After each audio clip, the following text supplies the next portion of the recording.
El Salmo 27, la búsqueda del Señor. 3 pasos hacia una vida más efectiva. Amén, hermanos. Hoy vamos a tener delante de nosotros, recuerdan el domingo pasado, pudimos ver a Daniel. ¿Cuántos recuerdan lo que pudimos comprender de Daniel? ¿Qué hombre este Daniel? Un joven de 18 años. Daniel podía tener unos 16 años cuando empezó a ser y fue llevado por allá a Babilonia. Y creciendo ahí, creció en medio de ese pueblo. Y tuvo gracia, porque Dios dio gracia sobre gracia. Y este hombre fue un hombre muy importante para el reino en Babilonia. Inclusive un hombre usadísimo por Dios, pero fue usado por Dios porque él buscó a Dios de todo su corazón. Dice, no comí por 3 semanas, no dormí por 3 semanas, busqué el rostro de Dios y entonces Dios lo tocó. Si usted quiere que Dios le dé una cachetadita, búsquelo y verá que Él nos despierta, hermanos. Él nos hace ver las cosas distintas. Amén. Estamos en un momento en donde nosotros, a partir del 31, que Dios nos regaló una palabra sobre lo que, ¿cuántos se acuerdan que era la palabra del 31? ¿Perdón? Consagración. Y la consagración tiene que ver con la búsqueda de Dios. Por eso nosotros necesitamos ser un pueblo consagrado. Un pueblo que se consagra a Dios, hermano. Usted no tiene que dejar de trabajar, usted no tiene que dejar de estudiar, usted no tiene que dejar de ser usted. Pero usted y yo tenemos que consagrarnos a Dios. Porque Dios no está en el punto de anularnos, Dios está en el punto de trabajar con nosotros para que nosotros busquemos su corazón y su rostro y seamos hombres y mujeres consagrados a Él. A pesar de que estamos en un mundo convulso, a pesar de que tenemos trabajos seculares, a pesar de que están estudiando con un montón de gente y profesores en las universidades que dicen 1000 o una cosa más, a pesar de que en su trabajo usted tiene toda una problemática y los compañeros son medios vulgares y son medios así, y los compañeros de universidad también te invitan a todo un poco de cosas. Hermanos, consagración tiene que ver con usted y conmigo. Un pueblo consagrado es un pueblo que busca al Señor. Amén. Amén, amén. Hermanos, nosotros tenemos que consagrarnos porque es a través de la consagración en donde nosotros vamos a lograr ver una diferencia en medio de este mundo, en medio de este pueblo. A mí me alarman las noticias y es súper lamentable, hermano, cómo de verdad, cómo en vez de ir desapareciendo las drogas, ¿verdad? Tenemos, yo no sé, hermanos, ¿qué vamos a hacer con nuestros hijos? Por eso es una carga que tengo también con los jóvenes, porque los jóvenes en las universidades van a poder y pueden hacer la diferencia, y la podemos hacer aquí, y la podemos hacer allá y en el barrio. Hermanos, no sé, son casi 250 drogas nuevas que entraron al país.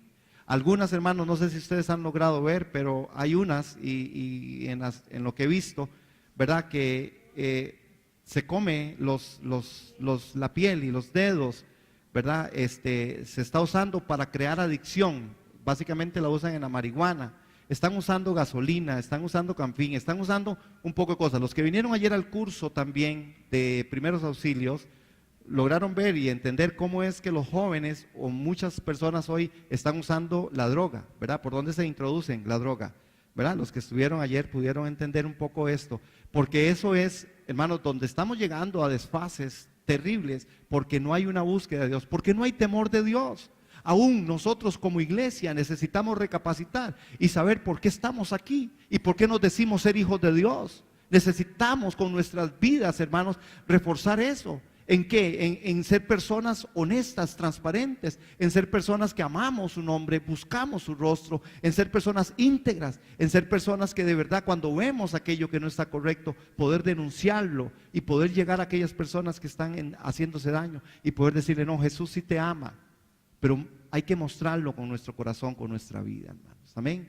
Ser íntegros, ser personas que busquemos el rostro del Señor, la unidad del Espíritu, ser personas que busquemos ser de verdad gente que hagamos diferencia en un medio de la iglesia, hermanos. Que nuestro sí sea sí, que nuestro no sea no, porque la Escritura dice, porque más de esto de mal procede. En el Salmo 27,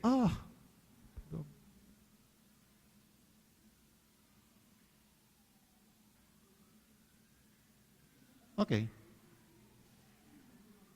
En el Salmo 27, en el verso 7, está este texto, y así es como David dice lo que realmente es el centro y el corazón de lo que Él quiere compartir. Oye Jehová mi voz con que a ti clamo, ten misericordia de mí y respóndeme.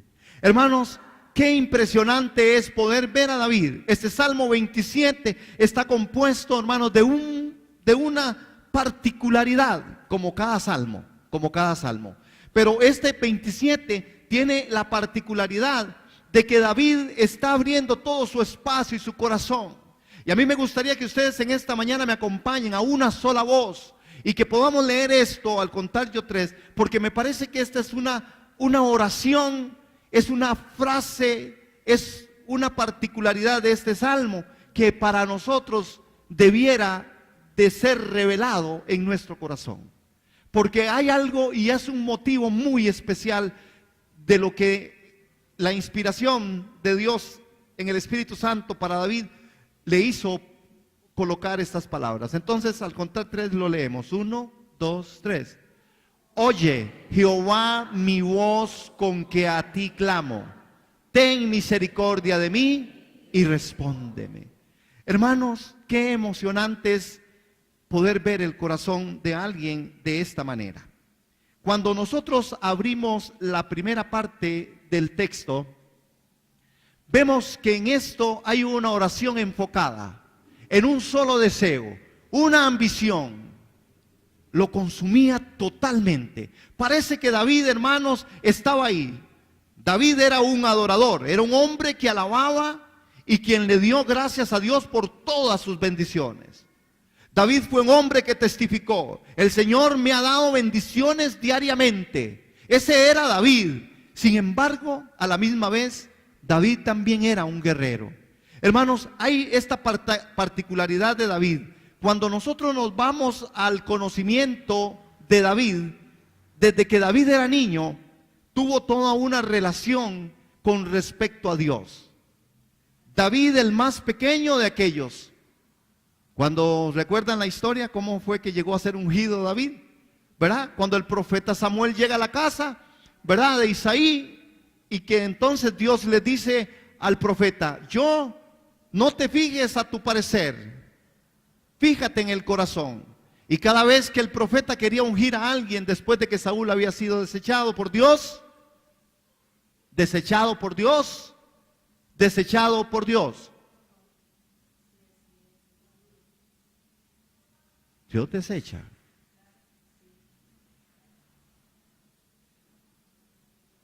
Rabito Conejo, que ahí se lo dejo. Pero David, y le pregunta a Isaí: ¿falta alguien más?, le dice el profeta, y le dice: sí, pero ese es el más chiquitillo, ese es el más...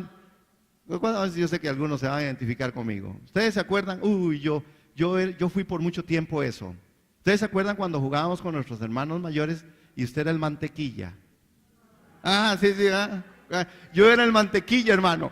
Pero yo tuve que ser mantequilla por mucho tiempo, porque pues era el menor de 12. Todos, imagínense la fila que tenía. Entonces yo era el mantequilla y yo no sabía por qué todo el mundo jugaba de eso, y a mí me ponían a hacer cualquier otra cosa y me decían que eso era como lo mejor que me tocó. Pero después yo decía que solo yo juego de esto y los demás juegan y se ríen, y yo ahí como el... Les cuento una historia. Entonces voy a contárselas de mi infancia. Recuerdo que como yo era el mantequilla, mis hermanas vivíamos sobre una calle ahí, y en cada parte de la acera, mi hermana con sus amigas estaba jugando. En un lado estaban jugando Yaxes y en el otro lado estaban jugando cromos. Y yo quería jugar, ¿verdad? Pero yo era el más chiquitillo, pero como tenían que cuidarme, ¿verdad?, no sabían qué hacer conmigo. Entonces ellas me inventaron un juego. Entonces me dicen: no, vea, lo que usted va a hacer es esto.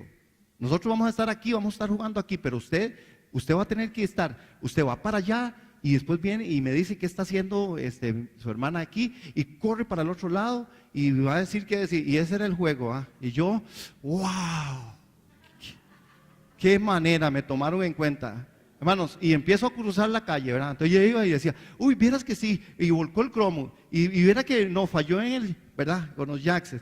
Y en un tiro que estoy por ahí para acá pasó un carro y me levantó. Ahí se acabó el juego de todos, hermanos. Quedé como mantequilla. No, Dios me guardó, hermanos. Pero viera qué bombazo me dio ese carro. Porque yo estaba jugando. ¿A nadie le pasó eso? Ustedes eran muy inteligentes entonces, porque nada de mí es sorompo para allá y para acá. Pero, ya no tiene hermanos, muy bien. Sí, a los mayores les tocaba hacer la maldad. Están perdonados. Pero hermanos, David era el más pequeño.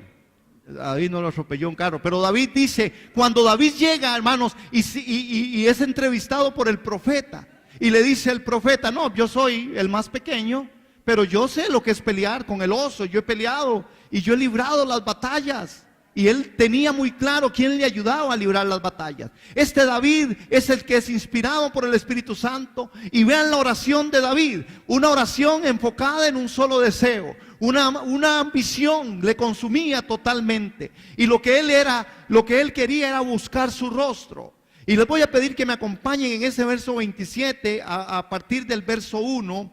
Y vamos a leer hasta el verso 4. Para poder reaccionar en esto, dice la Escritura en Salmo 27, verso del 1 al 4. El Señor es mi luz y mi salvación. Entonces, ¿por qué habría de temer? El Señor es mi fortaleza y me protege del peligro. Entonces, ¿por qué habría de temblar?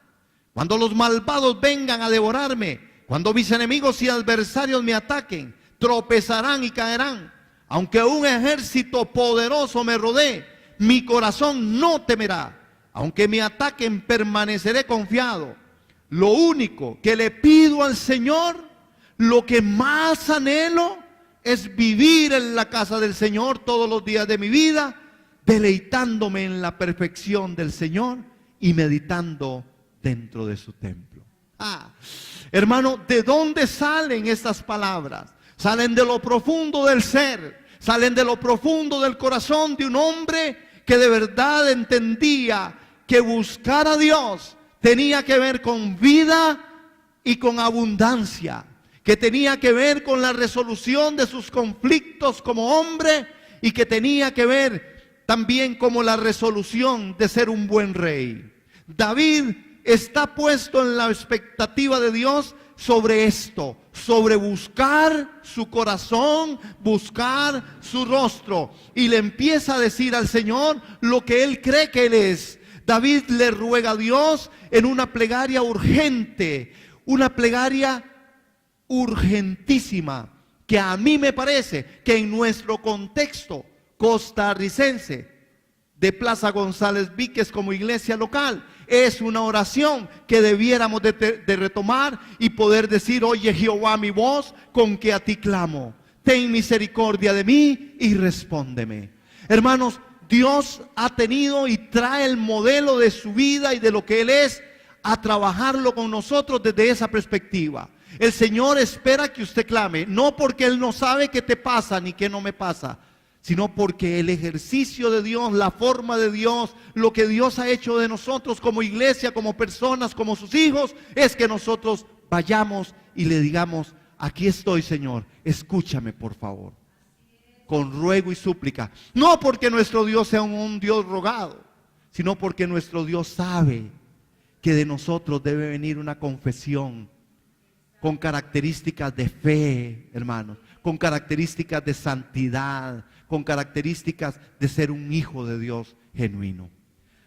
Me gustaría, y seguimos analizando este texto, porque David estaba ahí, hermanos, y hay 3 pasos hacia una vida más efectiva. Parece que David, y en este salmo se despierta este tema, porque David le decía al Señor: tengo una oración, Señor, yo tengo una petición, es mi único más importante objetivo en mi vida. Y hermanos, ¿y qué es esta cosa que David deseaba sobre todas las cosas? El objeto de su corazón, lo que él deseaba obtener, y él nos dice, es que esté yo en la casa de Jehová todos los días de mi vida, para contemplar la hermosura de Jehová y para buscarlo en su templo. Hermanos, la búsqueda de Dios en los hombres que la Escritura nos trae siempre, tienen que ver con hombres que buscaban a Dios. Pero no es No son ellos la excepción. Nosotros debiéramos de ser hombres conocidos por querer buscar el rostro de Dios. Hermano, no hay ninguna barrera para los que hoy estamos aquí, que hemos confesado que Jesús es el Señor, los que hemos nacido de Dios y de nuevo. No hay ni una sola barrera para buscar el rostro de Dios. Y no importa dónde estemos. Usted me podrá decir, es que viera cómo trabajo yo, hermano. Es que viera que tengo montones de cosas en la universidad. Viera cómo tengo que estudiar. La búsqueda de Dios se hace, hermanos, a cada paso, a cada momento. Yo puedo sacar 10, 15 minutos después de mi almuerzo y poder decir, Señor, aquí estoy buscando tu rostro. Yo puedo ir en el bus y en la meditación de mi corazón puedo ir buscando el rostro de Dios. Yo puedo estar en la universidad y en el recreo, cuando voy al baño, puedo buscar el rostro de Dios. No hay ninguna barrera, hermanos, para buscar el rostro del Señor.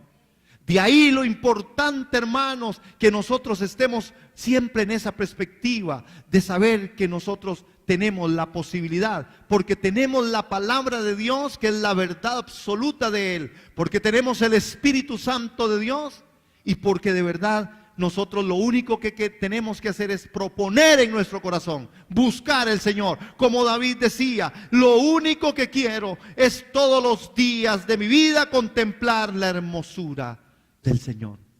¿Ha contemplado usted la hermosura del Señor? La hermosura de Dios.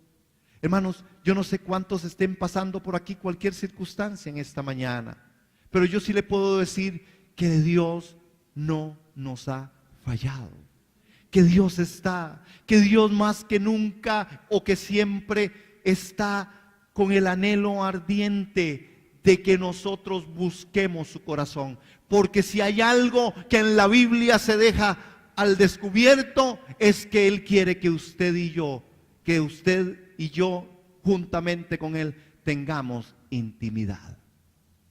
Él quiere conocernos. Y nosotros debiéramos asegurarnos de que Él nos conoce. Él conoce a su pueblo. Hermano, que usted y yo estemos seguros de que Él nos conoce a nosotros. Porque yo podría conocer a alguna gente, pero esa gente me conoce. Hablando de los políticos, usted puede conocer un poco de lo que ellos son, pero ¿lo conocen a usted? ¿No, verdad? Con Dios no nos puede pasar igual. Dios tiene que conocernos. Estos 3 pasos pretenden una vida más efectiva. Y para que Dios nos conozca, nosotros debemos depositarnos en sus manos. Paso número 1, dejar que Dios supla nuestras necesidades. Y voy a entrar un poquito más en esto. Cuando observamos este salmo, encontramos dentro del mismo los pasos que podemos dar para poder de una manera efectiva vivir y real, victoriosamente. Podemos dividir este pensamiento en 3 pasos hacia una vida más efectiva. En 3 líneas claras y precisas que nos darán a entender cómo vivir vidas más efectivas. ¿Cuántos quieren vivir vidas más efectivas en Dios? La efectividad del cristianismo, la efectividad del cristiano, la efectividad de la iglesia radica, hermanos, en primera instancia en saber que nosotros debiéramos encontrarnos y dejar que Dios supla nuestras necesidades. Vean el verso 1, dice la escritura en 27:1, el Señor es mi luz y mi salvación, entonces ¿por qué habría de temer? El Señor es mi fortaleza y me protege del peligro, entonces ¿por qué habría de temblar? Noten, hermanos, que en esto lo que Él realmente es, Él es eso. Pero yo no sé si Él es eso para usted o para mí. Una cosa es lo que Él es y otra cosa es lo que yo concibo de Él, preciso de Él o vivo conforme a lo que realmente Él es. Él es mi luz, Él es mi salvación, Él es mi fortaleza. Ahora, la pregunta no puede esperar. ¿Es eso Dios para usted? Pero cuando yo digo si Dios es eso para usted o es eso para mí, hermanos, la respuesta no está en la afirmación de un vocablo o de una palabra. Sí, yo sé que Dios es eso, o en una frase. Sí, yo sé que Dios es eso para mí. No, eso es bueno decirlo, pero es más excelente vivirlo. Vivo a la luz de Dios. Hermanos, hoy más que nunca tenemos que tener la reflexión muy clara, porque ya no es el tiempo de jugar de iglesia. El tiempo de jugar de iglesia, de ir a la iglesia y ir para acá, hermano, son tiempos que ya nosotros no nos podemos dar el lujo. Los días son malos. Usted y yo lo sabemos. Usted y yo vemos en el mundo una crisis. Usted y yo vemos en esta Costa Rica una crisis. Aún en las familias hay crisis. Porque el primer pensamiento que David comparte es dejar que Dios supla nuestras necesidades. ¿Por qué es tan importante dejar que Dios supla nuestras necesidades? Hermanos, nos habla de las necesidades que Él puede suplir. Si Él no es mi luz, yo andaré en tinieblas. Porque mis propios pensamientos, mis propios razonamientos, mis propias expectativas no son luz. Son solo aquellos aspectos en los que yo creo, en los cuales yo confío. Y nosotros como seres humanos, hermanos, lamentablemente confiamos más en aquellas cosas que se miran, que se tocan y que se ven. Y a veces nos equivocamos. Porque si yo tengo estabilidad laboral, estabilidad económica, estabilidad en salud, yo creo que todo está bien. Y yo digo, sí, está bien, gracias a Dios por eso, amén. ¿Cuántos les dan gracias a Dios por una estabilidad económica? Amén, Dios es bueno, Dios también quiere eso. Pero eso no me puede a mí, hermanos, dejar de lado, porque casi siempre nos ocurre. Y yo prueben esto. ¿Qué es lo que a nosotros nos pasa? Normalmente en la crisis es cuando buscamos a Dios. Pero en la abundancia, a veces nos olvidamos de Dios. Pero cuando Él se convierte en luz, en salvación y en fortaleza, hermanos, entonces yo no me olvido de mi Dios. Yo no me olvido de quién es. Yo camino a la luz de Dios. Yo camino en la salvación del Cordero. Yo camino en la fuerza del Espíritu. Porque ¿qué cuando no tengo fuerza? Porque nosotros somos débiles. Porque a nosotros nos pasan circunstancias, adversidades. Nosotros nos cansamos. Yo decía el domingo pasado, era de las 505 formas para que sus hijos tengan bien arreglado el cuarto. ¿Saben quién les puede arreglar el cuarto? Cuando usted y yo de verdad enseñemos a nuestros hijos los principios más elementales de lo que es que Dios nos mira. Dios todo lo ve. El orden es de Dios. Pero necesitamos que Dios sea quien de verdad venga hasta nosotros y que supla nuestras necesidades. Porque si Él no suple nuestras necesidades, nosotros, hermanos, sí, claro, nosotros tenemos capacidades impresionantes para suplir necesidades. Y a veces no de las formas adecuadas. A veces nosotros resolvemos los conflictos familiares de una forma inadecuada. 4 gritos por aquí y 4 por allá. Y el asunto pareciera que se resolvió. Ya los tengo en línea a todos. Solo usted salga como papá de la casa y verá que ya esa línea se le perdió. No es verdad, hermano. No es verdad que yo puedo resolver el conflicto familiar o las situaciones familiares a través de algunas formas en las que nosotros creemos que esas son. No, cuando Dios viene con consejo, cuando Dios suple nuestras necesidades, cuando yo le busco, me dará la capacidad de poder ser una persona que inteligentemente, en sabiduría de Dios, pueda establecer principios en medio del núcleo familiar y salir adelante, en mi trabajo, en mi empresa, en mi estudio. Por eso hay algunas personas que hacen cosas incorrectas. Por ejemplo, los que están en el colegio y copian, creen que son muy inteligentes porque copiaron y no los vieron. Dígame si no. ¿Quién se cree tonto porque copió y nadie lo vio? De los que están aquí, ¿cuántos han copiado en la escuela? Cuidado. Cuidado. Y en el colegio. Cuidado, porque si usted... A ver, uno muy malo. Yo quiero ver esas manos levantadas de los que copiaron, porque... No, mentira. No los vamos a exponer así. Pero, ¿verdad? Creíamos que cuando copiábamos y nadie nos veía, éramos los mejores. ¡Qué manera de inteligencia! ¿Qué? ¿Yo copiaba? ¡Ja! Hermana, yo... Oigan estas criaturas de Dios. Yo no era cristiano.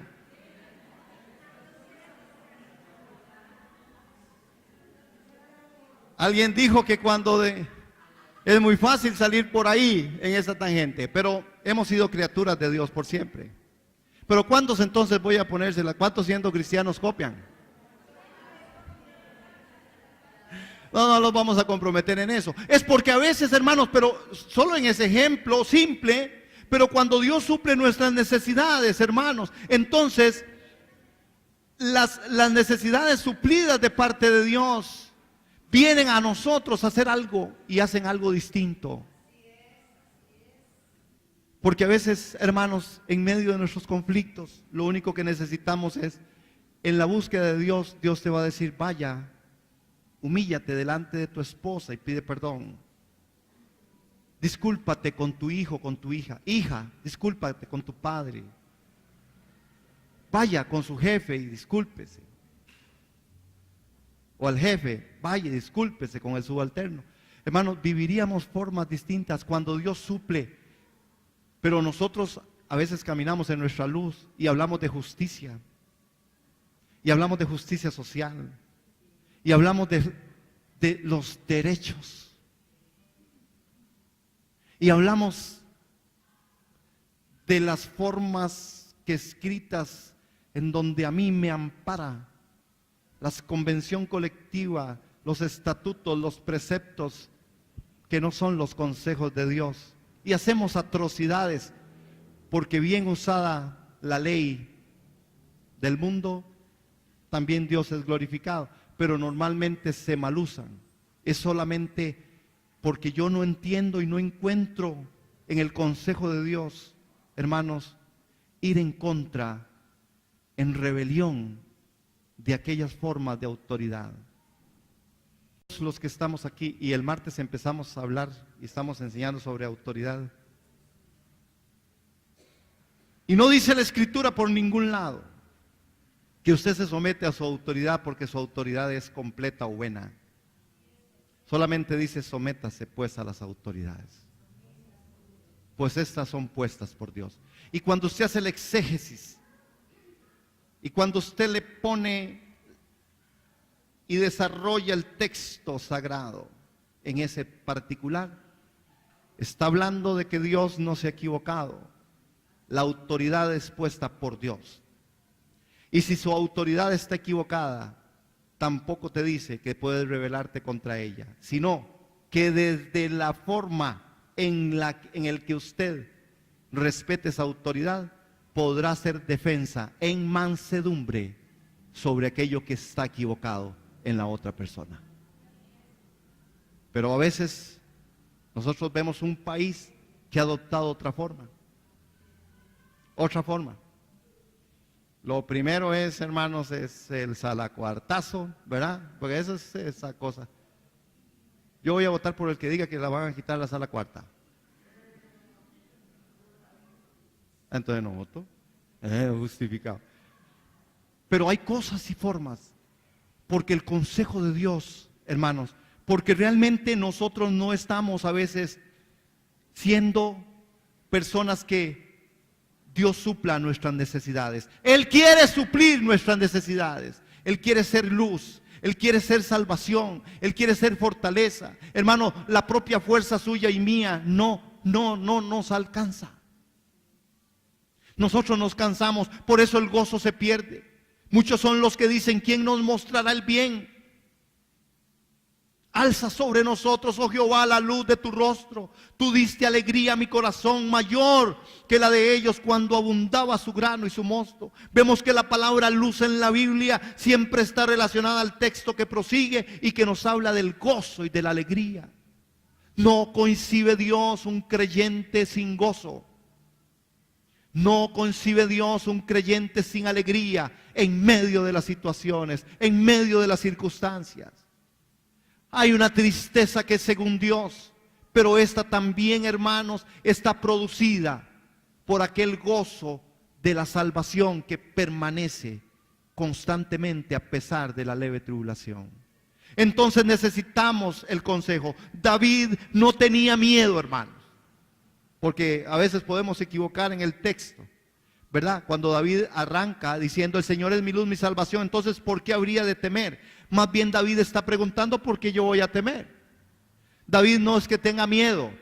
David era un guerrero. Y el primer verso en este salmo, él declara: ¿de quién temeré? Hermanos, él confiaba en la gracia y misericordia de Dios. Él sabía que el Señor le daría fortaleza. Porque ahí mismo en el verso 27:1, en el salmo, dice: Jehová es mi fortaleza y mi vida.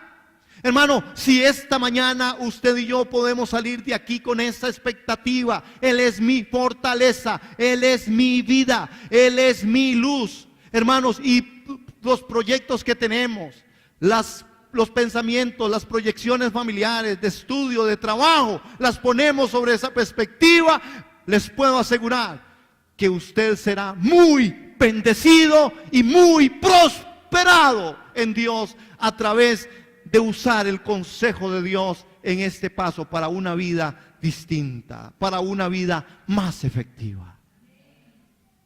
Paso número 2.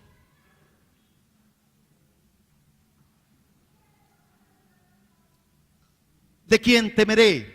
No había temor en David. Él dice en 27:1: Jehová es mi fortaleza. Hermano, usted sabe, con esa firmeza, con la convicción y la seguridad, que usted puede decir: Jehová es mi fortaleza. Mi fortaleza. Saber vivirlo, creerlo, abrazar esa verdad. Él es mi fortaleza. Yo me puedo imaginar cuando él dice: Él es mi fortaleza, yo me siento cubierto, hermano. Es una cobertura en la cual nada ni nadie me separará del amor de Él. Número 2. Paso 2.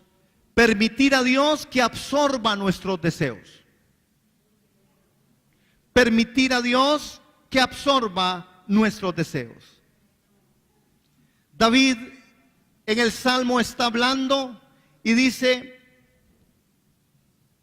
hay un modo de vida que busco ahora, un lugar establecido en el Señor, que mi alma anhela. Quiero una intimidad ininterrumpida con mi Dios. Eso es lo que David quiso decir cuando oró: que esté yo en la casa de Jehová todos los días de mi vida, para contemplar la hermosura de Jehová y para buscar su rostro. Este hombre piadoso, y quiero que me acompañen, por favor. Vamos a ir a ver esos versos del 4 al 6. Estamos ahí en el 4 al 6. Noten, hermanos, esta plegaria de David. Dice: lo único que le pido al Señor, lo que más anhelo, es vivir en la casa del Señor todos los días de mi vida, deleitándome en la perfección del Señor y meditando dentro de su templo. Hermanos, yo entiendo que en el Antiguo Testamento el tema del templo es un tema en el cual era central. El templo era central. Pero de una manera muy especial, Dios, conociendo y sabiendo que esta es una sombra y una figura, el templo, nos hace a nosotros templo del Espíritu Santo. Y nos hace su templo. Ya no habitaré más en en edificios hechos por manos de hombres, dice la Escritura. Mas habitaré en el corazón del hombre, mas habitaré en el pueblo. Hermanos, esto es algo impactante en este verso 4. Si yo pudiera nada más repetir esta oración y sea este mi anhelo, que yo pueda vivir en la casa del Señor todos los días de mi vida, deleitándome en la perfección del Señor y meditando dentro de su templo, permitir que Dios absorba nuestros deseos, permitir que de verdad, esa es una verdad que Dios está cumpliendo en nosotros. Nosotros somos templo de Dios, somos templo del Espíritu Santo. Nosotros estamos en su santo templo. Calle toda la tierra que el Señor está en su santo templo. Pero ¿cómo trabajamos y tratamos ese templo? ¿Está absorbiendo Dios nuestros deseos de estar ahí? Vean el verso 5. Pues Él me ocultará allí cuando vengan dificultades, me esconderá en el santuario, me pondrá en una roca alta donde nadie me alcanzará. ¿Está usted en dificultad, hermano? ¿Está usted en adversión? ¿Está usted en crisis? Aquí hay una respuesta de Dios. Él dice: yo soy tu refugio, yo soy tu roca más firme, yo soy el que te guardo. Si estás en dificultades, si estás en situación adversa, usted puede venir a mí. Yo voy a ocultarte, voy a esconderte en mi santuario. Dejar que Dios absorba ese deseo, hermanos. Y cuando hablamos de que Dios absorbe esos deseos, quiero decir lo siguiente: que mi corazón y mis pensamientos y mis deseos de verdad pueda ponerlos delante de Dios y que Dios los cumpla, y yo espere en fe y confiado que de verdad Él está haciendo su obra en mi vida. Él va a absorber eso.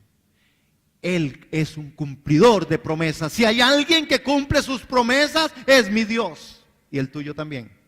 ¿Cuántos dicen amén? Amén. Este verso 6. Entonces mantendré mi cabeza en alto, por encima de los enemigos que me rodean. En su santuario ofreceré sacrificios con gritos de alegría, y con música cantaré y alabaré al Señor. Cómo me encanta esta búsqueda de David. David busca un modo de vida. David está cansado de rito y de tradiciones. David dice: ya yo no quiero más la tradición. En el contexto del texto escrito a la primera persona, David está cansado de ese asunto de las canciones y de la música y los sacrificios del templo. Él viene más allá. El Espíritu de Dios le da a David una revelación y le habla de la roca más alta, sombra y figura de Cristo en nosotros, la única esperanza de la gloria. Él lo estaba profetizando. Él lo estaba profetizando para que las naciones y los pueblos, y hoy nosotros como iglesia, entendamos que sí podemos estar en la roca más alta que es Cristo. Y que esa es una verdad, que la intimidad en Dios existe, hermano. Estamos dentro. David coloca en este salmo: está dentro de Dios. Es un David allá adentro, en revelación, porque él sabía, él estaba cansado de los ritos, él estaba cansado del asunto religioso. Y nosotros debiéramos de cansarnos de los ritos y de los asuntos religiosos. Y la única forma de hacer este intercambio es que usted y yo busquemos el rostro de Dios, que nuestros pensamientos estén conectados con Él, no con lo que debo, no con lo que compro, no con el día del trabajo. A veces venimos al culto y estamos pensando en lo que va a pasar el lunes, cuando tal vez ni va a llegar el domingo en la tarde.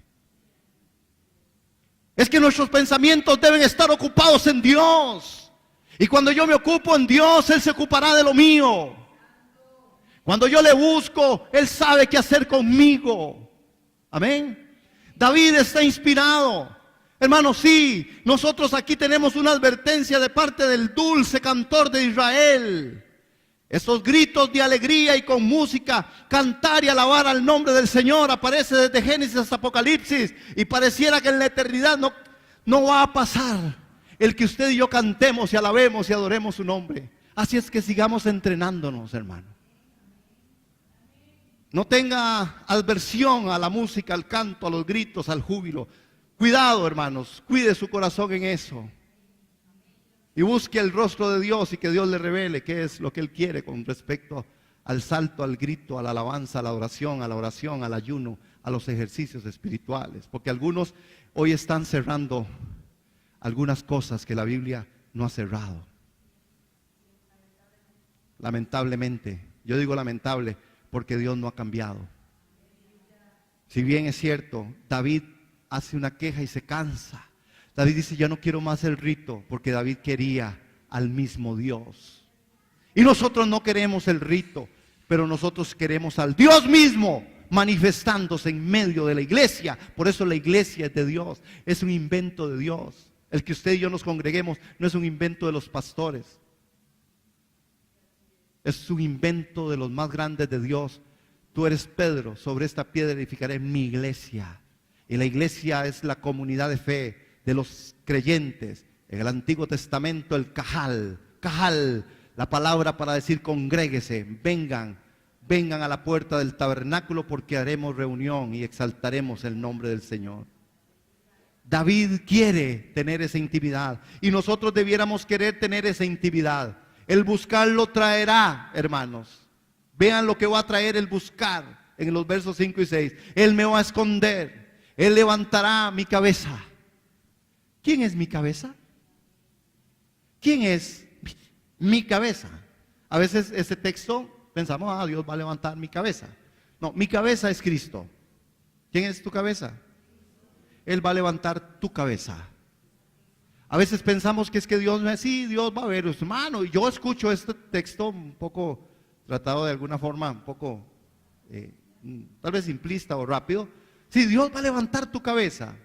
Cuando usted oiga eso, hermanos, créamelo, lo que la gente le está diciendo, yo no sé si lo sabrá la gente, pero lo que la gente le está diciendo es, Dios va a levantar a Cristo en usted. Lo que pasa es que a veces creemos que es mi cabeza. Si Dios me va a sacar de aquí, de esa dificultad. Dios levantará tu cabeza, que es Cristo. Cristo es la cabeza de la iglesia. Nosotros somos su cuerpo. Él levantará mi cabeza. Y aquí David, hermano, es hermoso. Bendito Espíritu del Santo Dios con David. ¡Qué hombre este! O yo diría más bien, ¡qué espíritu este, hermano! Y qué disponibilidad en el corazón de David. Por eso de David se dice un hombre con un corazón conforme al corazón de Dios. Y de usted y de mí tendría que decirse que nosotros tenemos un corazón conforme al corazón de Dios. Porque si nosotros estamos aquí escuchando su palabra, si nosotros estamos aquí buscando de Dios, si usted en medio de su familia, de su trabajo, de sus quehaceres, usted tiene tomado a Dios en cuenta, es porque su corazón está conforme al corazón de Dios. No se engañe, ni se deje engañar. Usted es de Dios. Dígale ahí al vecino, usted es de Dios. Algunos no están muy convencidos. Eso, que claro que somos de Dios porque Él nos escogió en Cristo Jesús, porque Él nos vino a buscar. La salvación es de Dios, porque no es de nosotros. Amén. ¿Qué significa buscar el rostro del Señor? En los versos 7 y 8 habla con respecto a esta parte. Y quiero solamente para brincar a ese momento, como se nota que David estaba cansado de esa ceremonia vacía, mirando a los sacerdotes y adoradores siguiendo formas religiosas sin vida.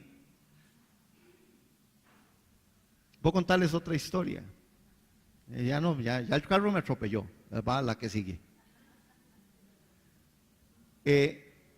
Por asuntos, ¿verdad?, sociales. El domingo pasado tuve que salir muy en carrera porque tenía que estar en medio de una boda. Y es muy vacilón, hermano. El corazón de la gente está partido. Es una cosa extraña. Y porque yo cuestioné para qué me quieren a mí si yo soy pastor. Pero entonces ellos hacen como, ok, es en iglesia católica, pero ellos querían un pastor.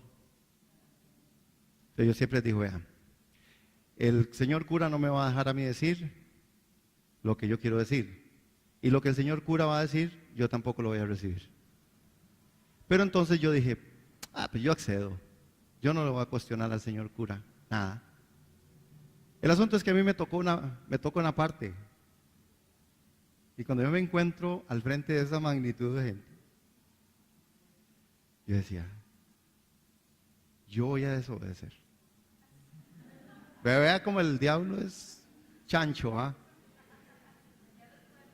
Yo voy a desobedecer. Yo voy a decir aquí un poco de cosas que yo también creo, ¿ah? Porque normalmente en medio de todo esto se dice, el que lleva la parte del evangelio, que es el señor cura, ¿verdad?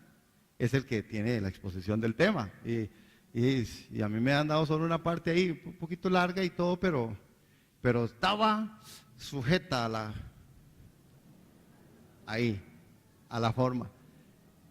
Pero fue muy interesante, para mí fue una experiencia impresionante. Pero ¿qué fue lo que yo también vi? Con todo el respeto que se merece pues la Iglesia Católica. Tiene su forma, Dios juzgará todas las cosas, ¿sí? Pero me hizo mucha gracia, porque yo tenía años, inclusive fue lo primero que me preguntaron, ¿hace cuánto tiempo no viene usted a una iglesia? Así, y yo tengo más de 20 años.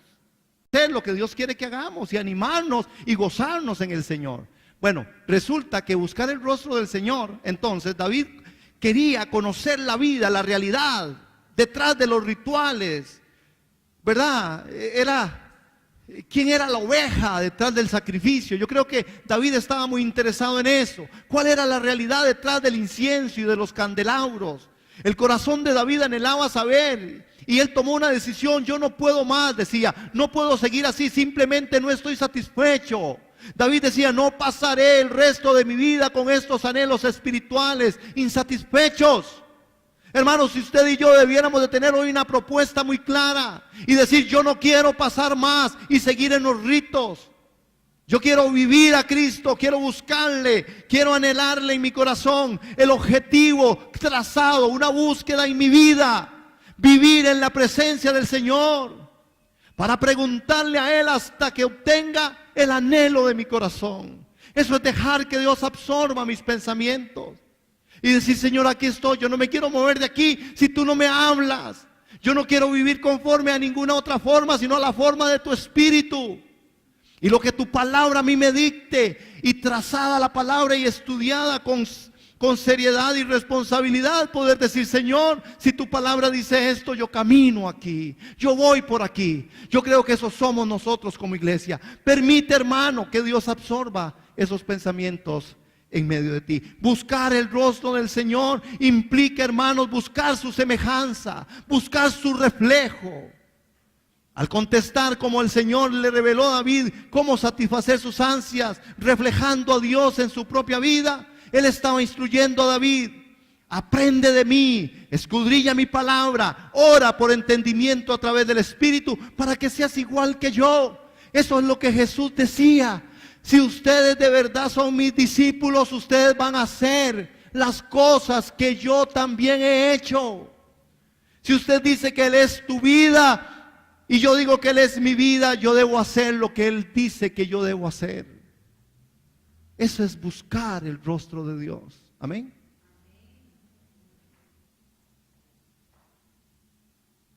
No es un asunto de un llamado a la oración. David ya estaba orando 7 veces al día. ¿Cuántas veces? 7. Duplicó a Daniel y le ganó por 1, para que no hubiera segunda ronda.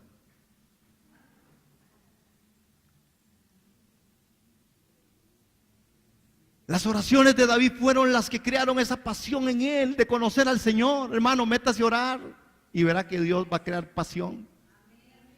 Y cuando usted empieza a orar, voy a orar, una peticióncita ahí, voy a orar por aquí, por la hermanita aquella, el trabajo, taca, taca, ta. Y cuando usted se da cuenta, hermano, y usted está ahí, Señor, y la familia aquella, y el hermano aquel, y el hermanito aquel otro, Señor, en el nombre de Jesús, y usted después dice, Señor, pare, porque si no, no trabajo. Pero es verdad que sí es verdad. El anhelo, a veces cuesta doblar la rodilla, hermano, a veces parece que hay que echarle W40, hermano, pero una vez que usted esté ahí, usted está ahí, hermano. El Espíritu Santo es fiel Por eso por nuestras familias debemos doblar las rodillas. Por la iglesia local, hermanos. Por las finanzas de esta iglesia. Por los jóvenes, por los ancianos. Por nuestros gobernantes. Por los que están en autoridad. Por nuestros trabajos. Por la unidad del Espíritu Santo en medio de nosotros. Por el gozo del Señor en medio de toda situación o adversidad. Es de rodillas como la victoria llega. David sabía cómo orar. David oraba. El tercer punto y final. Dios quiere que aprendamos. Él es mi protector y Él controla mi vida. Ahora este tercer punto, hermanos, Él empieza a hablar a partir del verso 12 y al verso 14. Vean lo que dice. No me entregues a la voluntad de mis enemigos, porque se han levantado contra mí testigos falsos y los que respiran crueldad. David está pidiendo protección. David está diciendo: Señor, si usted realmente, yo quiero aprender a tener una forma de vida distinta. Yo quiero aprender que tú eres mi protector. Tú eres el único que puedes entregarme a mis enemigos. No me entregues a mis enemigos. Él pide protección. Ven el verso 13. El verso 13 dice: hubiera yo desmayado si no creyese en la bondad de Jehová en la tierra de los vivientes. Hermanos, hubiese yo desmayado si no hubiese la bondad. Dios quiere que aprendamos que Él es nuestro protector, que Él controla la vida. David en el Salmo 27 deja reflejado de una manera profunda que la búsqueda de Dios, que el buscar el rostro del Señor nos va a traer protección, nos va a traer control sobre nuestra vida. Hermano, imagínese usted que usted y yo vivamos y respiremos por lo que este texto dice. Si hubiera yo desmayado si no creyese que veré la bondad de Jehová en esta tierra. Yo tengo que confiar y creer que yo voy a ver la bondad de Dios aquí. Y yo creo que es tiempo de que nuestros ojos sean abiertos para ver la bondad de Dios en medio de nosotros. Y es recapitular cuánto usted tiene y cuánto yo tengo, hermano. Tal vez usted y yo no tenemos todo lo que queremos, pero tenemos todo lo que necesitamos.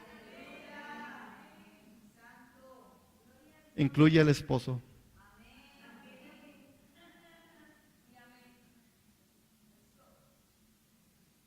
Hermano, Dios es bueno. Incluye el esposo, hermano. Hermano, esa risa yo no sé cómo. No ha dicho nada. Incluye a tu jefe. Incluye a tus padres. Incluye a tus hijos. Sí, ver la bondad de Dios incluye la dificultad familiar que pueda estar en este momento. Sí, la bondad de Dios incluye aquellas cosas que de una u otra manera no son entendibles a mi razonamiento, porque pienso que está mal, que esto es un fracaso. Pero Dios promete que veremos su bondad en la tierra de los vivos.